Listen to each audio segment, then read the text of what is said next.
Et si tout ce que vous pensiez savoir sur la mort n'était qu'une partie de la vérité? Cette question dérange, elle trouble, mais elle ouvre aussi une porte, celle d'un mystère que la Bible aborde, parfois directement, parfois en silence. Le sommeil de l'âme, une expression qui intrigue depuis des siècles, un sujet que beaucoup redoutent et que peu osent explorer franchement. Dans la Bible, la mort est souvent décrite comme un sommeil, un repos, une transition mystérieuse où l'être humain cesse d'agir sur terre, mais n'est pas totalement effacé.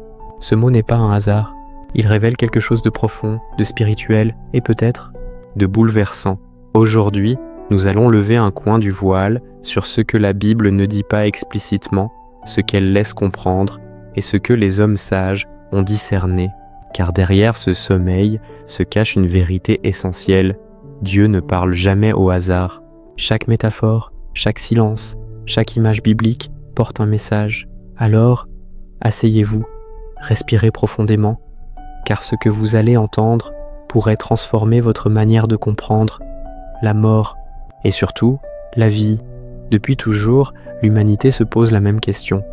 Que se passe-t-il après la mort? Mais avant même de parler d'au-delà, la Bible utilise un terme surprenant pour décrire la condition des morts. Le sommeil. Dans l'Ancien, comme dans le Nouveau Testament, ce mot revient avec insistance, comme dans Daniel 12:2. Plusieurs de ceux qui dorment dans la poussière de la terre se réveilleront. Ou encore, dans Jean 11:11, lorsqu'au sujet de Lazare, Jésus dit « Notre ami Lazare s'est endormi ». Mais ici n'est une limite. La Bible ne donne jamais une définition claire et précise de ce sommeil. Elle ne dit pas ce qu'il est exactement, combien de temps il dure, ou ce que vit l'âme pendant ce repos mystérieux. Ce silence a laissé place à des interprétations, parfois opposées, parfois complémentaires. Pourquoi ce sujet est-il si important aujourd'hui? Parce que comprendre ce sommeil change notre vision de la mort, apaise nos peurs et nous ramène à une certitude. Dieu est maître du temps, de la vie et même du repos éternel. Explorer ce thème, c'est entrer dans l'un des mystères les plus profonds de la foi chrétienne. Le sommeil de l'âme est l'un des mystères les plus fascinants de la Bible.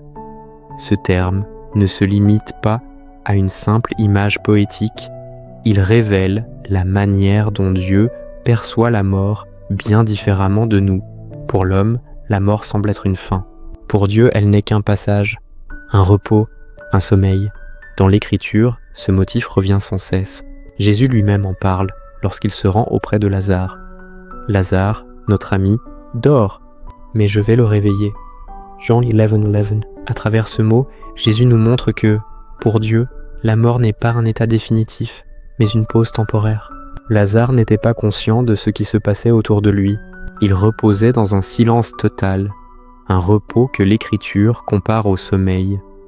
De même, Daniel 12:2 affirme « Plusieurs de ceux qui dorment dans la poussière de la terre se réveilleront ». Ici encore, la Bible parle de ceux qui dorment. Elle ne dit pas « ceux qui ont disparu », ni ceux qui continuent à vivre ailleurs, mais ceux qui dorment dans la poussière. Cette image souligne une vérité profonde. Entre la mort et la résurrection, il existe un état de repos, de silence, de paix. Mais pourquoi la Bible utilise-t-elle le mot « sommeil » ? Parce que le sommeil, par nature, est un état dans lequel on se déconnecte du monde extérieur, où l'on cesse de bouger, de penser, d'agir, mais où l'on n'est pas perdu. Le dormeur existe toujours, il attend simplement le réveil. Ainsi, selon plusieurs sages chrétiens, la mort n'est pas l'activité consciente de l'âme, mais un repos divinement orchestré. L'âme ne lutte plus, elle cesse ses efforts, ses anxiétés, ses activités. Elle est endormie, jusqu'au moment fixé par Dieu, la résurrection. Dans Ecclésiaste 9:5, il est écrit « Les morts ne savent rien ». Ce verset, souvent controversé, renforce l'idée que la conscience humaine cesse dans le sommeil de la mort. L'âme n'est ni tourmentée ni consciente du temps qui passe. Comme dans un sommeil profond, elle ne sait pas si une seconde ou 1000 ans se sont écoulés. Pour elle, le prochain événement sera le réveil final, au son de la trompette de Dieu. Cependant, cette compréhension ne doit pas nous faire croire que l'âme est annihilée ou qu'elle cesse d'exister. Non, la Bible enseigne clairement que l'âme a une destinée éternelle.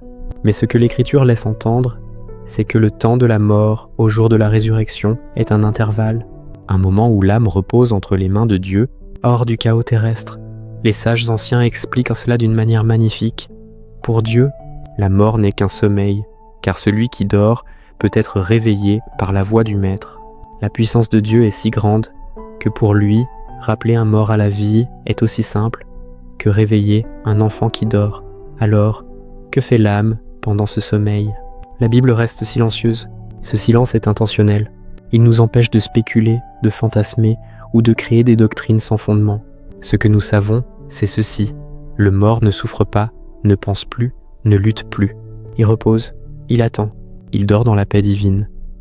Dans 1 Thessaloniciens 4, 13, 14, Paul dit « Nous ne voulons pas que vous soyez dans l'ignorance au sujet de ceux qui dorment, car si nous croyons que Jésus est mort et ressuscité, nous croyons aussi que Dieu ramènera avec Jésus ceux qui se sont endormis en lui. » Cette parole est capitale. Paul veut nous rassurer.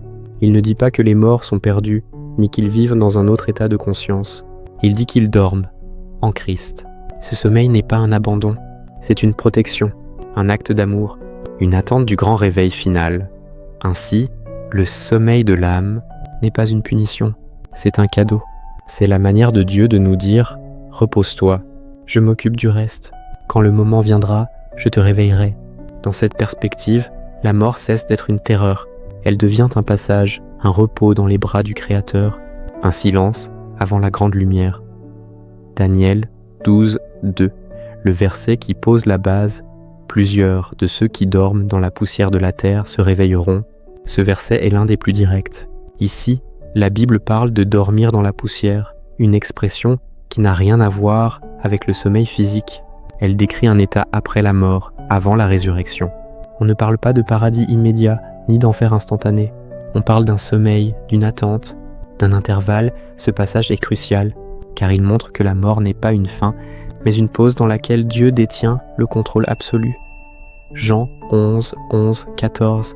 Jésus lui-même parle de la mort comme d'un sommeil. Lazare, notre ami, dort.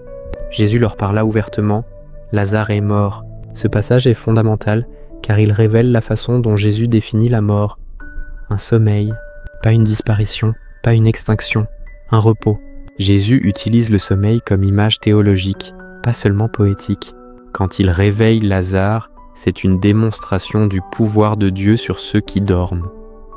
Ce texte montre clairement, pour Dieu, la mort n'est qu'un état temporaire. Ecclésiaste 9, 5, la conscience éteinte, les morts ne savent rien. Un passage souvent ignoré, voire dérangeant. Il montre une réalité brute. Pendant ce sommeil, il n'y a plus de conscience, plus d'activité, plus de perception du temps.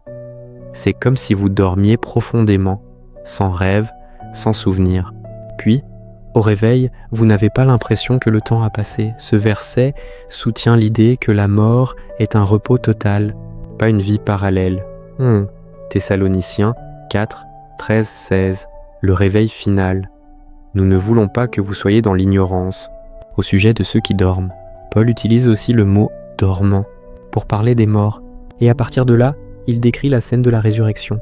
Une voix, un appel, un réveil, un retour à la vie. Ce passage confirme donc une doctrine majeure. La mort est un sommeil jusqu'au jour de la résurrection.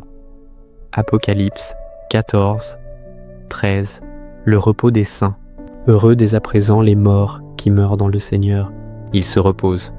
Ce verset est capital. Il parle d'un repos, mais pas un repos actif. Un repos qui ressemble à une mise en pause complète jusqu'au jour où Dieu appelle. Cela complète parfaitement tous les passages précédents. Les morts reposent. Ils attendent. Ils dorment jusqu'à ce que Dieu les réveille. Lorsque l'on assemble ces 5 passages, un fil se dessine, clair et pourtant rarement enseigné. La Bible ne décrit pas la mort comme une continuité de la vie, mais comme un repos sacré, un état d'attente, un instant suspendu entre la terre et l'éternité. Le sommeil de l'âme n'est pas une punition, ce n'est pas un vide, ce n'est pas une disparition, c'est un acte d'amour, un acte de protection divine, un sommeil où Dieu garde ceux qui lui appartiennent. Le temps ne compte plus. La conscience s'éteint pour mieux renaître, et où chaque âme repose jusqu'au moment choisi par lui. La mort n'est donc pas une fin, c'est un intervalle, une parenthèse, un silence. Et dans ce silence, Dieu travaille encore, parce qu'au-delà de ce sommeil, il y a une promesse plus forte que la tombe, le réveil, une résurrection, un appel, un retour à la lumière. Le sommeil de l'âme nous rappelle une chose essentielle, on ne meurt pas vraiment,